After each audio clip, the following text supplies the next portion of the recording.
amor y el perdón de Dios. Entonces, la iglesia, ese es el grupo de llamados. ¿Qué es la iglesia? Dijimos, el grupo de llamados, los invitados por Dios a comprender ese plan que Él tiene para nuestras vidas. Y obviamente cuando somos llamados, reconocemos ese llamado, cuando en primera ocasión nos arrepentimos y recibimos también el Espíritu Santo. Entonces, para ser escogidos, no solamente debemos aceptar el llamado, no solamente debemos tomarlo y estar agradecidos, sino también debemos de poner algo de nosotros para poder servir a Dios. No es solamente un llamado que Él nos hace, sino la respuesta que nosotros demos a Dios. Entonces, la primera palabra, dijimos, es los llamados. En segundo, los escogidos. Amén. Una es llamados. A todos nos llama el Señor, pero no solamente nos llamó, también nos escogió. Amén. Cuando usted va a la frutería y le toca escoger los duraznos, las manzanas, usted nomás agarra a la y se va. No, usted escoge lo mejor. Y sabe, aunque no éramos lo mejor de nuestro mundo, el Señor nos escogió. Amén. ¿Por qué? Porque vio en nosotros potencial. La segunda palabra, los escogidos. La palabra griega traducido como escogidos es ekletos. Ekletos, que va relacionada con la que hablamos en unos minutos atrás, que significa seleccionados, significa selectos. Y también puede traducirse como elegido. ¿Cuál es la palabra? Ekletos. ¿Qué significa? Seleccionado. Significa selecto. Amén. Ahora, aunque es Dios quien nos llama, ¿quién es el que nos llama? Y escoge a las personas. Ser escogido requiere una decisión personal. Amén. Dios ha pensado en mucha gente el día de hoy. Hay mucha gente que dice, ¿será que Dios me ama? ¿Será que Dios me quiere? ¿Será que Dios tiene planes para mi vida? Y sabe, la respuesta es un contundente sí. Y dice la palabra, muchos son los llamados, ¿verdad? Mas sin embargo, añade ese versículo, pocos los escogidos. Muchos llamados, pocos escogidos. ¿Por qué cree usted que ese versículo es una realidad? ¿Será que Dios tiene sus preferidos? No. ¿Será que Dios es de alguna manera, su balanza se la dé hacia un lado donde Él quiere? No. ¿Cómo podemos entender ese versículo? De que el llamado Dios lo da a todo el mundo. Amén. La pregunta es, ¿cuál es la respuesta del individuo a ese llamado? ¿Qué tanto tardó usted en aceptar a Jesucristo? ¿Usted lo recuerda? La primera vez que le testificaron, en esa primera ocasión usted vino y abrió la puerta de su corazón. ¿O tardó un mes? ¿Tardó una semana? ¿Quizás años? No sé. ¿Por qué tardamos tanto para decidir? ¿Sí? Entonces el problema no era Dios. El llamado estaba. El ser escogidos ahí estaba. Pero ¿qué ameritaba después de que fuimos llamados, que fuimos escogidos? ¿Qué ameritaba? La respuesta nuestra al Señor. Hasta que le dijimos, sí, Señor Jesús, ven a mi corazón, abro la puerta de mi vida, permito que tú entres y hagas morada y hagas de mí una mejor persona. Hasta ese momento empezó ese proceso. Mientras no, ¿sí? Entonces requiere una decisión personal, depende de cada uno aceptar el llamado. ¿De quién depende el llamado? De nosotros, no es de Dios. Por eso usted dice, Dios no me ama, eso es una vil mentira. Dios no me quiere, eso es una vil mentira que el diablo le ha puesto en su mente. Dios le ama y Dios le habla. Si a mí no me ha hablado Dios por ningún sueño, abra la Biblia y va a darse cuenta que ahí Dios le habla a usted directamente. Amén. Entonces depende de cada uno aceptar el llamado de Dios y actuar en esa consecuencia. Entonces el proceso consta de dos partes. Ese proceso lleva dos partes. Dios llama y escoge a las personas. Amén. ¿Qué hace Dios? Dios llama y escoge a las personas. Pero los creyentes son los que deben permanecer, aceptar en primer lugar ese reto y permanecer firmes en lo que aprendemos a través de la Escritura. Amén. Entonces ahí entra la segunda palabra. Y la tercera palabra dijimos porque hemos sido escogidos, porque hemos sido elegidos. Mi responsabilidad ahora como un discípulo de Jesús es permanecer fiel a Él. No darle la espalda, no renunciar en el camino, no decir, sabes que Dios, te doy la espalda, sabes que ya no quiero caminar contigo. No, es un compromiso que hacemos de toda la vida. Y sabe, esto no es una condenación para nosotros, es un privilegio, porque servir a Jesús nos conduce a una vida eterna, que nunca en sí terminará. Entonces aquí entra la tercera palabra, los fieles. Ahora, esta palabra fiel proviene del griego pistos y puede significar dos cosas. Por ejemplo, puede significar fiable, leal, o en su otro lado puede ser activo, o sea que evidencia su creencia, confiado, ¿sí? Ahí están los dos términos. Fiel proviene del griego pistos y puede significar fiable, leal, o bien activo, amén, que se mueve. Entonces esos llamados, esos elegidos que hemos sido cada uno de nosotros, debemos de ser fieles. Una vez más, hermanos, los que hemos sido llamados, los que hemos sido elegidos, ¿qué debemos de ser? Fieles. Y ahí está el reto, ahí está lo difícil, ahí es el precio que tenemos que pagar como discípulos de Jesús. Deben actuar de acuerdo a la creencia bíblica, a los principios bíblicos, obedecer, confiar en Dios y perseverar fielmente bajo cualquier circunstancia. ¿Escuchó? Hay que ser fieles, dijimos, bajo cualquier circunstancia. Y sabe, las circunstancias difíciles van a llegar. Así que hay que estar preparados y hay que buscar a Dios, hay que humillarnos delante del Señor, hay que estar en esa constante relación con Dios. Entonces vamos a continuar. Dijimos, en primer lugar, un discípulo es una persona muy privilegiada porque es llamado y escogido por Dios. ¿Entendemos eso, iglesia? Usted puede decir, bueno, yo como discípulo, ¿en qué condición me encuentro? ¿Cuál es mi posición? ¿Cuál es mi lugar? ¿Soy una persona que poseo algo? Obviamente, poseemos todo, poseemos el amor del Padre, el amor del Señor, sucesivamente. Amén. Ahora, en segundo lugar, otro privilegio que tenemos los discípulos es que Jesús es su Salvador. Interesante, ¿no? ¿Qué hizo Jesús? Murió en la cruz para que sus pecados pudieran ser perdonados, haciéndole aceptable a Dios. Interesante. Otro privilegio, decir, bueno, yo soy discípulo, tengo que pagar un precio y tengo que ser fiel y tengo que caminar. Pero ¿cuál es algún privilegio que yo tengo? Bueno, que Jesús es mi Salvador. Amén. ¿No nos alegra eso? Sí, seguro que sí.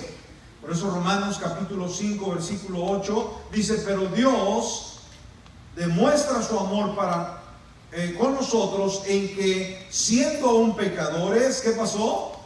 Cristo murió por nosotros. Y esto no lo vamos a entender mientras estemos en este mundo. El hecho de que Jesús murió por nosotros, yo creo que todos hemos sabido, desde niños nos contaron del sacrificio de Jesús, pero no entendíamos por qué murió o por quién murió. Y sabe, Él murió por nuestro pecado, murió por ti, por mí, por nuestros errores. Él murió. Amén. Y debemos de tomarlo muy personal. Que ese sacrificio no era solamente para hacer historia, no solamente para que fuera un hecho que todos recordaran, sino va mucho más allá. Nos daría los beneficios de la vida eterna al morir en la cruz para poder perdonar nuestros pecados. Entonces Dios muestra su amor. Este es un amor incondicional. ¿Por qué? Porque lo demostró antes de saber si le íbamos a amar. Amén. Y esto me recuerda en uno de los temas que vamos a estar tocando sobre finanzas. Hay personas que a veces batallan con el diezmo o con la primicia o lo que le traemos al Señor el primer día de la semana. Y aquí podemos ver un principio que nos habla acerca del amor de Dios. Y no quiero salirme del tema, pero como dije, vamos a tocar esto en el tema de finanzas. Cuando hablamos de dinero, cuando hablamos de nuestros diezmos, nuestras ofrendas, debemos de entender que eso es una inversión, ese es un reto. Actuamos en fe cuando nosotros damos nuestros diezmos, nuestras ofrendas, nuestras contribuciones. Creemos que esa primicia, creemos que ese diezmo, que es la primicia de la semana, creemos que nuestro servicio, que es la primicia de la semana, el día domingo, hermano, por fe creemos que de alguna manera va a redimir el resto de nuestras finanzas, el resto de nuestra semana, el resto de nuestros días. Vamos ahorita no lo quiero confundir, pero esto se asemeja que Dios mismo tuvo que dar una primicia, una siembra, como lo hacemos nosotros con nuestras finanzas. La siembra fue Jesús. ¿Sí me explico? ¿Y cómo lo hizo? Él lo dio. Ahora, ¿cuál iba a ser la respuesta? Pues sencillamente cada uno de nosotros hemos ido respondiendo a medida ha pasado el tiempo, pero la primicia se dio, que es Jesús. Aun cuando no lo conocíamos, cuando no lo amábamos, cuando no lo teníamos en mente, Él ya estaba sacrificando su vida por nosotros. Qué interesante, ¿no? Aun cuando éramos pecadores, Cristo murió por nosotros. Ahora, una pregunta muy importante, es decir, ¿quién murió por nosotros, iglesia? Pregunto. ¿Quién murió? El Señor Jesucristo. Ahora, alguien podrá preguntar, bueno, pero ¿quién es Jesucristo? ¿De qué manera me beneficia? ¿Por qué otros murieron en la cruz? ¿Por qué los otros no me pueden beneficiar a mí? ¿Por qué especialmente Jesús? Bueno, mucha gente reconocerá a Jesús como un buen hombre. Yo creo que aún los filósofos, los escritores, los eruditos a través de la historia, pues leen las narraciones bíblicas, la vida de Jesús, y para muchos simplemente lo ven como un buen hombre, como un gran maestro, o aún como un buen profeta de Dios. Entonces todo esto, todo ello definitivamente es cierto de Jesús. Fue bueno, fue un buen maestro, fue un buen profeta, sucesivamente, pero ello no define en su totalidad quién era Jesús. La Biblia nos dice que Jesús es Dios en carne. ¿Escuchó? ¿Quién es Jesús? Dios en carne. Jesucristo es Dios. Es decir, ¿cómo es eso, pastor? Sí, seguro que sí. En el principio era el verbo, y el verbo era con Dios, y el verbo era Dios. Amén. Jesús ya existía desde el principio. Dice que por Él fueron hechas todas las cosas, y sin Él nada de lo que fue hecho hubiese sido hecho. Amén. Entonces, Él es Jesús, el que viene a mostrarnos al Padre, y que obviamente se identifica con el género humano tomando un cuerpo humano. Amén. Pero ¿quién era el que estaba en ese cuerpo humano en sí? Era Dios. Ahora, es difícil entenderlo, es difícil poder explicarlo en todo el sentido de la palabra. ¿Por qué? Porque Dios es espíritu, porque Dios es invisible, y porque Dios no lo podemos entender, no lo podemos describir a ciencia cierta. Entonces Jesús vino a la tierra obviamente para enseñar, para sanar a las personas, para animar, para tocar, para perdonar, y aún, sobre todo, a pesar de que sanó mucha gente, a pesar de que salvó muchos, sobre todo Él vino a morir por nosotros. ¿Cuál fue la labor más importante de Jesús aquí en la tierra? El venir a morir por nosotros. Entonces, una vez más, esto nos lleva a una conclusión, es decir, ¿quién murió por mí? Jesús. ¿Pero quién es Jesús? Es el Hijo de Dios, pero Jesucristo es Dios mismo. Él es el creador, Él es el Señor, Él es el diseñador. La pregunta es, ¿usted ha creído en Jesucristo? ¿Ha creído en el Hijo de Dios? ¿Le ha aceptado en su corazón? Pregunto. Si todavía usted no lo ha hecho, esta es la oportunidad de hacerlo. No perderse la gran oportunidad de aceptar a Jesús como su Salvador personal. Cuando llega esta pregunta, ¿qué es un Salvador y por qué necesitamos un Salvador? Cuando decimos Jesucristo es nuestro Salvador, surge la pregunta: ¿qué es un Salvador y por qué necesito un Salvador? La Biblia nos dice que todos, sin excepción, hemos pecado y obviamente estamos destituidos de la gloria de Dios. Entonces, como resultado de nuestro pecado, de haber desobedecido a Dios a través de Adán, a través de las diferentes generaciones y la ignorancia de Dios a través de los años, obviamente, ¿qué es lo que merecíamos como individuos bajo una naturaleza, bajo un gobierno controlado por Satanás, gobernado por ideas sucesivamente lejos de Dios? ¿Qué es lo que merecíamos? ¿El cariño y el abrazo de Dios por nuestro comportamiento desordenado? Pregunto. No, merecíamos que la ira y el juicio de Dios. ¿Me está escuchando? Ahora, eso no lo podemos entender una vez más tampoco, hermanos. A veces estamos en Cristo y a veces nos sentimos las personas más desdichadas o no disfrutamos el servir a Jesús. Pensamos que servir al Señor es rete aburrido, que la gente allá afuera vive mejor que nosotros, y nos perdemos esta maravillosa experiencia de saber que merecíamos la muerte, merecíamos la lejanía de Dios, mas sin embargo nos dio vida eterna. Que en Él estamos seguros, en Él estamos guardados, estamos en el hueco de su mano. Ahora, esto nos hace inmune a la enfermedad o a la muerte, a alguna situación. No, podemos morir en cualquier momento.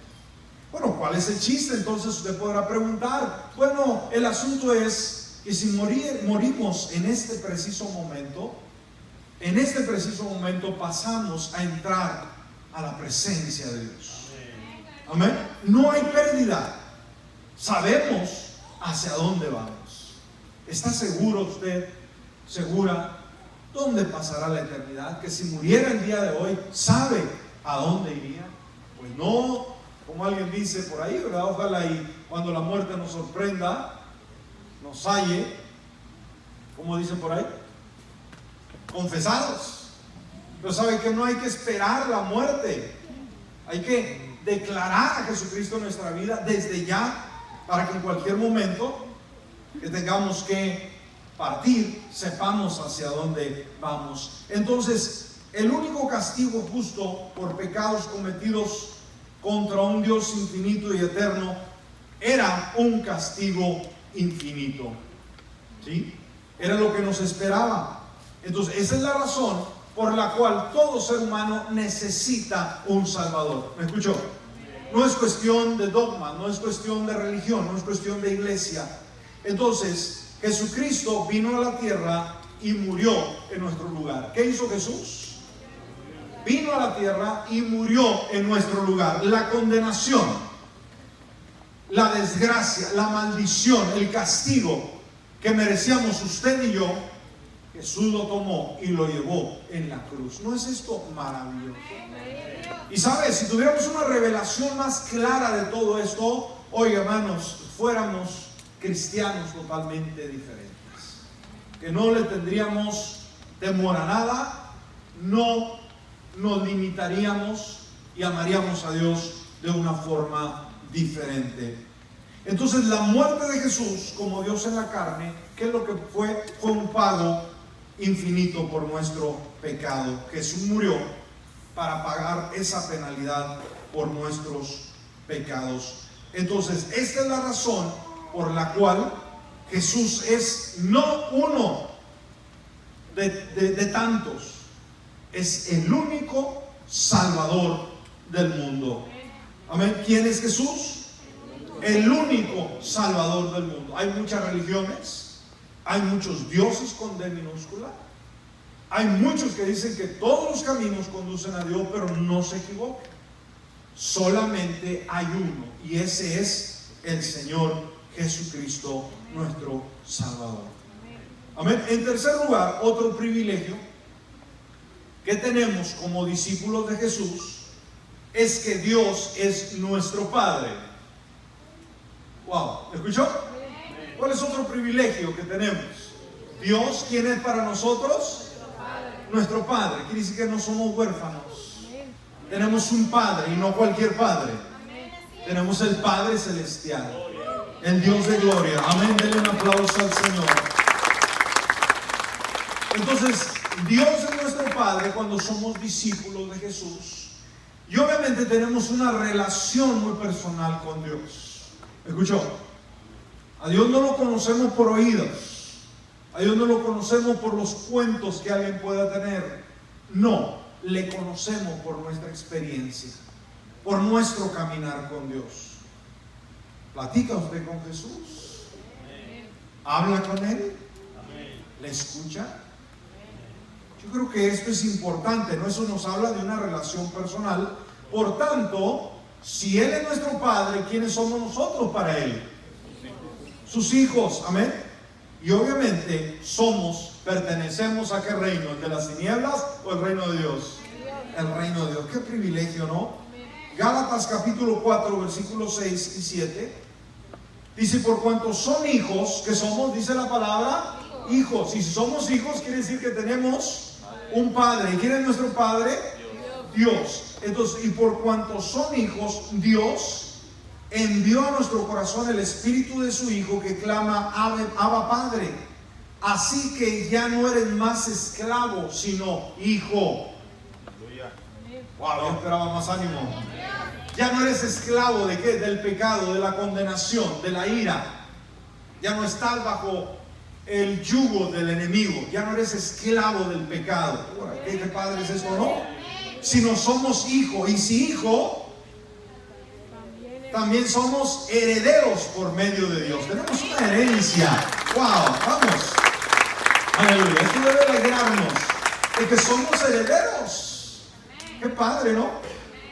Yo creo que la gente se puede, o los hijos, por ejemplo, de gente pudiente, de políticos, de gente de renombre, de gente famosa, pues se sientan con muchos privilegios. ¿Por qué? Porque mi papá es fulano, mi papá es fulano, ¿no? Y se sienten, ¿verdad? Como con mucha comodidad. Pero sabe, usted y yo debemos sentirnos súper privilegiados, porque nuestro Padre no es de aquí, de este mundo. Nuestro Padre es el Padre Celestial. Amén. Y tenemos esa herencia. Ahora, cuando hablamos de una relación personal con Dios, ¿qué significa esto? Tener una relación personal con Dios. Bueno, tener esa relación personal con nuestro Salvador, ¿cuándo comenzó o cuándo comienza esa relación? Cuando en primer lugar vemos la gran necesidad que tenemos de Él en nuestra vida. Es decir, lo necesito desesperadamente. Necesito que Jesús haga un cambio en mi vida. Necesito que Él sea el que gobierna mi ser, el que conduce mi embarcación. Entonces, admitimos nuestra lejanía, nuestra falta, nuestros errores. Y obviamente le pedimos, nos arrepentimos de nuestros pecados y le pedimos, ven Señor Jesús y entra a mi corazón. Amén. Renunciamos al mundo, renunciamos al control del enemigo sobre nuestras vidas y voluntariamente hacemos esa decisión de abrir la puerta de nuestro corazón. Ahora, ¿cuál será el deseo de Dios para con nosotros? ¿Será que Dios ha querido relacionarse con nosotros, ha querido estar cerca de nosotros, quiere oír nuestras necesidades y nuestras gratitudes también, o Él quiere estar alejado de nosotros? ¿Cuál es el deseo de Dios? Y ha sido siempre el estar cerca de nosotros, de sus hijos. Usted como padre, como madre, quiere a sus hijos, abraza a sus hijos, los quiere cercas. ¿Cuánto más nuestro Padre Celestial, que nos toma en sus brazos? Entonces Él siempre ha querido estar cerca y obviamente tener una relación muy personal con nosotros. Ahora, lo que mucha gente en el día de hoy no sabe, no se da cuenta o no le interesa es que Jesucristo nos dio el regalo más asombroso que puede el ser humano recibir: el regalo de la salvación, el regalo de la eternidad. Y si aceptamos esa dádiva de parte de Dios, nos hacemos aceptables, somos aceptados por Dios y podemos así tener una relación de padre a hijo. Todo a través de su gracia. Todo a través de su amor. Un amor que se extiende hasta el día de hoy. Vamos a detenernos aquí, iglesia. Espero que usted haya escuchado, haya entendido y pueda valorar lo que Jesús ha hecho por usted, si es un fiel seguidor de Jesús. En esta hora hablamos de cómo un discípulo es una persona muy privilegiada. Amén. ¿Por qué? En primer lugar, es escogido y es llamado por Dios. ¿No es esto lindo? Sí. En segundo lugar, tiene privilegios porque Jesús es nuestro Salvador. Él murió en la cruz por nuestros pecados. Amén. Qué interesante. Y en tercer lugar, Dios. Otro privilegio que tenemos como discípulos es que Dios es nuestro Padre Celestial. Amén. Y ahora denles aplauso a Jesús, claro que sí. Amén. Y en base a que Él es el Padre Celestial, nuestro Padre, ahora tenemos una relación muy personal con Dios. ¿Cuántos caminan con Jesús? ¿Cuántos quieren día a día caminar más cerca de Jesús? Como un discípulo. Y dijimos, un discípulo que es un seguidor de Jesús, que le sigue en los valles, en las montañas, en los mares, como dice el cántico, y nos habla de situaciones, nos habla de circunstancias. Saber que ahí vamos a seguir a Jesús. Así que vamos a tomar esto para nosotros, y como dije, espero que esté tomando nota de todo ello, porque ahora esto nos convierte a nosotros también en no solamente discípulos, sino también en aquellos que hacemos nuevos discípulos. Ahí está la misión de vida, por lo cual vivimos, por lo cual existimos. Póngase de pie en esta hora. Vamos a cerrar nuestros ojos, y si hay alguien en esta hora, en este momento, en este lugar, o si nos ve a través de la transmisión y todavía no tiene a Jesús como Señor de su vida, es el momento de invitarlo. No salga de este lugar sin haber hecho a Jesús su Rey y Salvador. Todos orando, por favor. Si todavía no tiene a Jesús y en esta hora quiere hacerlo, haga esta sencilla oración y dígale: Padre Celestial, en esta hora abro la puerta de mi vida y te invito a que tú vengas a morar en mi corazón. En esta hora me arrepiento de mis pecados, reconozco que he vivido lejos de tu voluntad, pero en esta hora, con determinación y fe, yo renuncio a mi pasado y abro la puerta de mi vida y te hago a ti, Jesús, mi Rey y mi Señor. Ven a morar en mi corazón de hoy en adelante, por Cristo Jesús.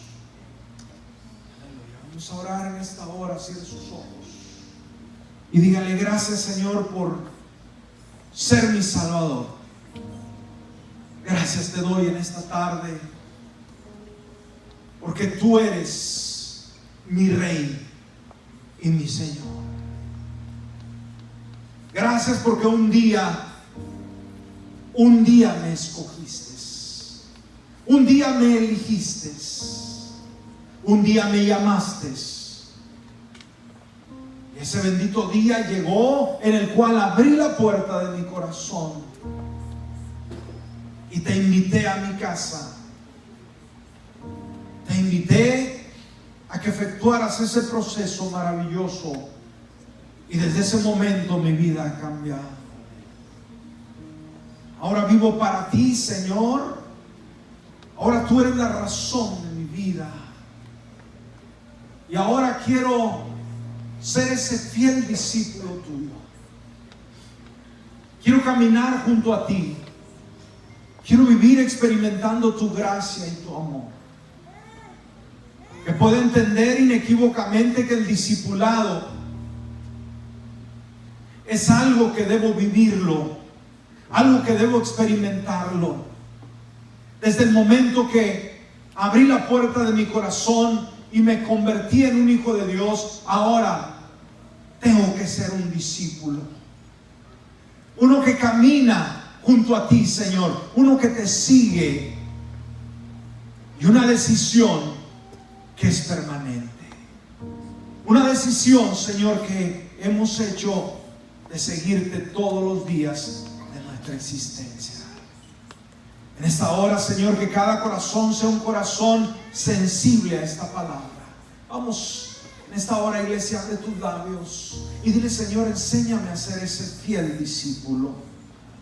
Enséñame a caminar junto a ti y seguirte, Señor, quizás por buenos momentos o malos momentos de mi vida, que pueda siempre caminar junto a ti. Que siempre, Señor, esté dispuesto a pagar ese precio. Que cada día me relacione contigo a través, Señor, de la escritura de la palabra. Pueda yo encontrar cada día, Señor, más tu esencia, más tu carácter, conocerte de una manera mejor. Que a través de la oración podamos tener ese diálogo, esa plática contigo y poder entender que tú quieres, Señor, relacionarse con cada uno de nosotros.